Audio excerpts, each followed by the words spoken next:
News 18 India से exclusive बातचीत में पप्पू यादव का तेजस्वी यादव पर बड़ा हमला, कहा हरियाणा से चल रही है आरजेडी, कांग्रेस के बिना आरजेडी से कोई नहीं बन सकता सीएम।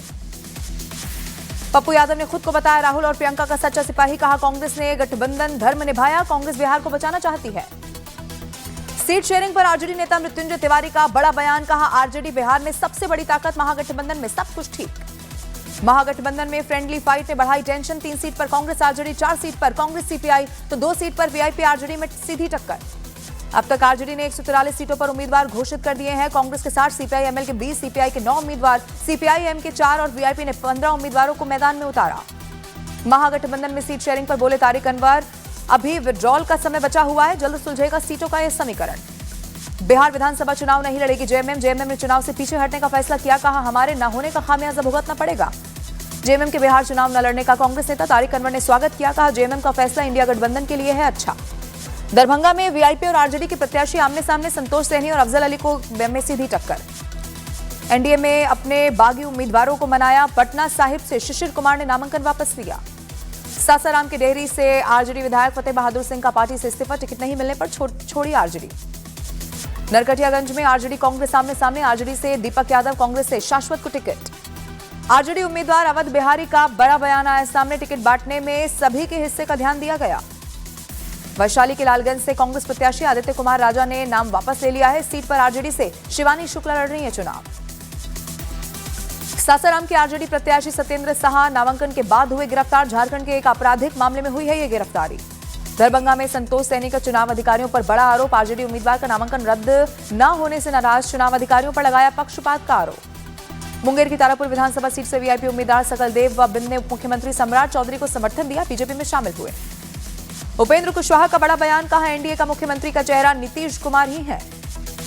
बिहार चुनाव से पहले प्रशांत किशोर को बड़ा झटका लग गया है, गोपालगंज से जनसुराज पार्टी के उम्मीदवार शशि शेखर सिन्हा ने नामांकन लिया है वापस। पवन सिंह की पत्नी ज्योति सिंह निर्दलीय चुनाव लड़ेंगी, काराकाट सीट से नामांकन किया दर्ज। कांग्रेस नेता उदित राज का ओवैसी की पार्टी एआईएमआईएम पर हमला, कहा एआईएमआईएम की वजह से ही मुसलमानों का देश में हो रहा है अपमान।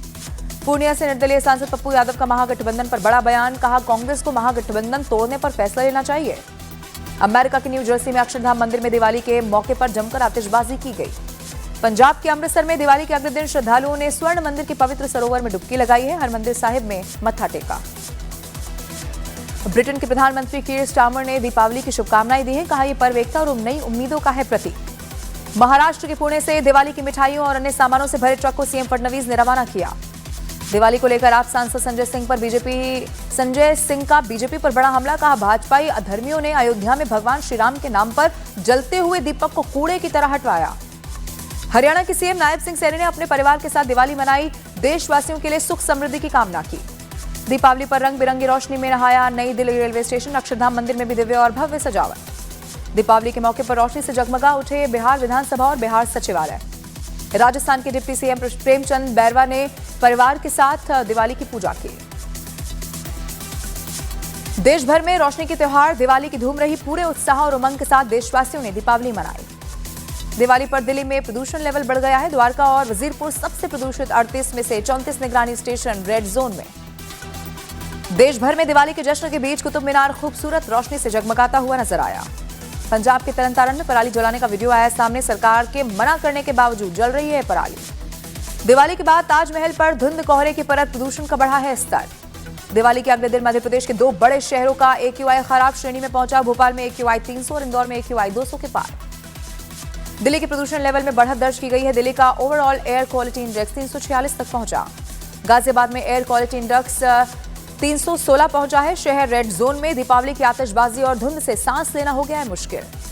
मुंबई से सटे नवी मुंबई में इमारत में आग लग गई है, 4 लोगों की मौत की खबर। उत्तर प्रदेश के हापुड़ में पटाखों की चिंगारी से गाड़ियों में आग लगी, दमकल ने आग पर काबू पाया। गुजरात के राजकोट में पटाखों से 125 जगहों पर आग भड़क गई, दमकल ने काबू पाया।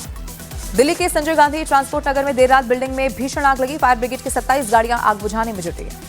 राजस्थान के जोधपुर में फल मंडी में भीषण आग लगने से अफरा तफरी का है माहौल, आग बुझाने का प्रयास जारी।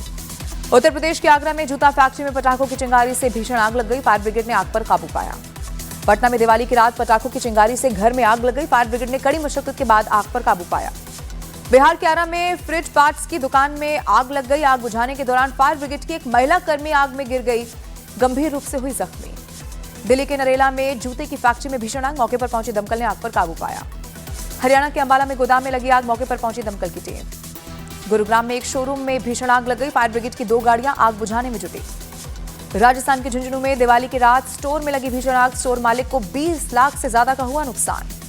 महाराष्ट्र के घोड़बंदर में एक इमारत में पटाखों की वजह से आग लग गई, हादसे में किसी के भी हताहत होने की खबर नहीं। बिहार के सासाराम में दिवाली पर जलाए दिए से इलेक्ट्रिक रिपेयरिंग की दुकान में आग लगी, सारा सामान जलकर राख हुआ। उत्तर प्रदेश के हरदोई में मोबाइल की दुकान में लगी भीषण आग, करीब 1 घंटे की कड़ी मेहनत के बाद फायर ब्रिगेड ने आग पर काबू पाया। उत्तर प्रदेश के बुलंदशहर में कबाड़ गोदाम में लगी भीषण आग, दमकल की टीम ने कड़ी मशक्कत के बाद आग पर काबू पाया। दिवाली पर आग लगने की घटनाएं बढ़ी, सुबह 6 बजे तक दिल्ली फायर विभाग को आई 407 कॉल। आजम खान ने दिल्ली की सीएम रेखा गुप्ता ने परिवार के साथ दिवाली मनाई, प्रदेशवासियों के लिए कामना की। कनाडा में भारतीयों की सुरक्षा पर भारतीय उच्चायुक्त दिनेश पटनायक का बयान, कहा भारतीय कनाडा में असुरक्षित महसूस कर रहे हैं। पंजाब के अमृतसर से आतंकी महकदीप सिंह और आदित्य हुआ गिरफ्तार, पाकिस्तान से आईएसआई ने दोनों आतंकियों को भेजे हथियार। हरियाणा के पंचकूला में पंजाब के पूर्व डीजीपी पर बेटे की हत्या का केस, पत्नी, मां और बहन पर भी आरोप। महाराष्ट्र के जालना में 3 साल की बच्ची को कुत्तों ने नोच नोच कर मार डाला, घर के बाहर खेल रही थी मासूम बच्ची। पुणे के शनिवार वाड़ा में मुस्लिम महिलाओं की नमाज पढ़ने पर बवाल हुआ, शनिवार वाड़ा के बाहर किया गया प्रदर्शन, 3 महिलाओं पर केस दर्ज। बीजेपी सांसद मेधा कुलकर्णी और बीजेपी के कार्यकर्ताओं ने शनिवार वाड़ा के बाहर प्रदर्शन किया। नमाज विवाद पर बोले नितेश राणे, अगर हाजी अली में हनुमान चालीसा पढ़ी जाए तो चलेगा क्या। नमाज विवाद के बाद जगह साफ करने पर बोले अबू आजमी, बीजेपी सांसद अल्लाह से डरे, इबादत का अपमान करना निंदनीय है। वायरल वीडियो पर बोले डीसीपी पुणे कृषिकेश रावले, वीडियो की जांच जारी है, एसआई से शिकायत मिलने का इंतजार कर रहे हैं। कर्नाटक के सीएम सिद्धरामैया के कार्यक्रम में बिगड़ी 10 से ज्यादा लोगों की तबीयत, 20,000 क्षमता वाले स्टेडियम में पहुंच गए थे 1 लाख लोग। मौसम विज्ञान विभाग ने अंडमान निकोबार द्वीप समूह के लिए चक्रवात का अलर्ट किया है जारी, 23 अक्टूबर तक भारी बारिश की जाहिर की गई संभावना। दिल्ली में आयोजित पुलिस स्मरण दिवस कार्यक्रम में रक्षा मंत्री राजनाथ सिंह शामिल हुए, शहीद जवानों को श्रद्धांजलि दी गई। मध्य प्रदेश के शाजापुर में दक्षिण अफ्रीका से आई वाइल्ड लाइफ एक्सपर्ट टीम ने बोमा तकनीक से हिरणों को पकड़ने का अभियान शुरू किया, 21 दिन तक चलेगा ये बड़ा अभियान। बिहार के सासाराम में आभूषण कारोबारी पिता और बेटे पर 3 बाइक सवारों ने ताबड़तोड़ फायरिंग कर दी, पिता और बेटा गंभीर रूप से हुए जख्मी। पटना में पुरानी रंजिश में एक शख्स को गोलियां मार दी गई, युवक की मौके पर ही मौत हुई। जम्मू कश्मीर के शोपियां में जवानों को टारगेट करने की साजिश हुई, फिर सुरक्षा बलों ने नष्ट किया आईईडी। उत्तर प्रदेश के ग्रेटर नोएडा में नाली के विवाद में चली गोलियां, गोलीबारी में चाचा भतीजे की मौत। राजस्थान के अलवर में संपत्ति को लेकर आपस में भिड़े 2 भाई, दोनों परिवारों के बीच जमकर चले लात-घूंसे। बांके बिहारी मंदिर में खजाने की सीबीआई जांच की मांग, संपत्ति के कागज गायब मिलने से ब्रजवासियों में भारी रोष। चंडीगढ़ में दिवाली पर बेटे ने मां को चाकू मारकर मौत के घाट उतार दिया, आरोपी बेटे की तलाश जारी। पंजाब बॉर्डर पर बीएसएफ की बड़ी कार्रवाई, नार्को स्मगलर को किया गया गिरफ्तार, 3.8 किलो हेरोइन, 1 ड्रोन और 1 पिस्तौल की गई बरामद। बॉलीवुड अभिनेता असरानी का निधन हुआ, 84 साल की उम्र में अंतिम सांस ली। बॉलीवुड अभिनेता असरानी ने 350 से ज्यादा फिल्मों में काम किया, फिल्म शोले में निभाया था जेलर का किरदार। निधन से कुछ घंटे पहले का अभिनेता असरानी का social media post viral, fans को दी थी दिवाली की शुभकामनाएं। नाइजीरिया की राजधानी अबुजा में प्रदर्शनकारियों और पुलिस के बीच झड़प की खबर, अलगाववादी नेता की रिहाई की मांग कर रहे थे प्रदर्शनकारी। भारत ने जेनेवा में इंटर पार्लियामेंट्री यूनियन असेंबली में पाकिस्तान को कड़ी फटकार लगा दी है। बीजेपी सांसद अपराजिता सारंगी ने पाकिस्तान को आतंकवाद और झूठ फैलाने पर दिया करारा जवाब। हांगकांग हवाई अड्डे पर दुबई से आ रहा कार्गो प्लेन रनवे से फिसलकर समुद्र में गिर गया, 2 ग्राउंड स्टाफ की मौत की खबर। रूसी रक्षा मंत्रालय का बड़ा बयान, एक दिन में 129 यूक्रेनी ड्रोन मार गिराने का किया गया दावा। खामनेई ने ट्रंप के परमाणु ठिकानों पर बमबारी के दावे को खारिज किया, ईरानी मिसाइलों और युवाओं की उपलब्धियों की सराहना की। रूस ने कहा है कि वो ईरान के साथ सभी क्षेत्रों में सहयोग बढ़ाने को तैयार है। ईरान ने यूक्रेन युद्ध में रूस की काफी मदद की।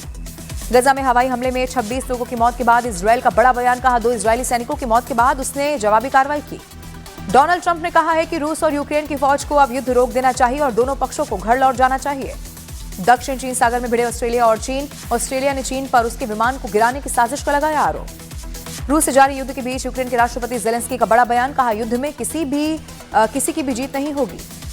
युद्ध के बीच यूक्रेन का बड़ा दावा, अब तक 11 लाख से ज्यादा रूसी सैनिकों को मार गिराने का किया दावा। यूक्रेन के राष्ट्रपति जेलेंस्की का बयान, कहा देश की सुरक्षा के लिए अमेरिका से एयर डिफेंस सिस्टम और राजनीतिक समर्थन जरूरी। नाइजीरिया की राजधानी अबुजा में प्रदर्शनकारियों पर पुलिस ने आंसू गैस छोड़े, प्रदर्शनकारी अलगाववादी नेता की रिहाई की कर रहे थे मांग। पहले वनडे मैच में ऑस्ट्रेलिया से भारत की हार के बाद भड़के पूर्व क्रिकेटर अश्विन बोले, बल्लेबाजी से मैच जीतना है तो बल्लेबाजों को जिम्मेदारी लेनी होगी। चुनाव आयोग ने बिहार विधानसभा चुनाव के लिए क्रिकेटर वैभव सूर्यवंशी को बनाया फ्यूचर वोटर आइकन। वोट के लिए लोगों को जागरूक करेंगे वैभव सूर्यवंशी। महिला वनडे वर्ल्ड कप में श्रीलंका ने रोमांचक मैच में बांग्लादेश को 7 विकेट से मात दे दी। भारतीय क्रिकेटर परवेज रसूल ने क्रिकेट के सभी फॉर्मेट से संन्यास ले लिया है। भारत के लिए एक वनडे और एक T20 मैच में किया था प्रतिनिधित्व। और साउथ अफ्रीका के खिलाफ दूसरे टेस्ट मैच के पहले दिन पाकिस्तान ने 5 विकेट के नुकसान पर 259 रन बनाए। खराब फॉर्म से जूझ रहे बाबर आजम एक बार फिर से फ्लॉप रहे।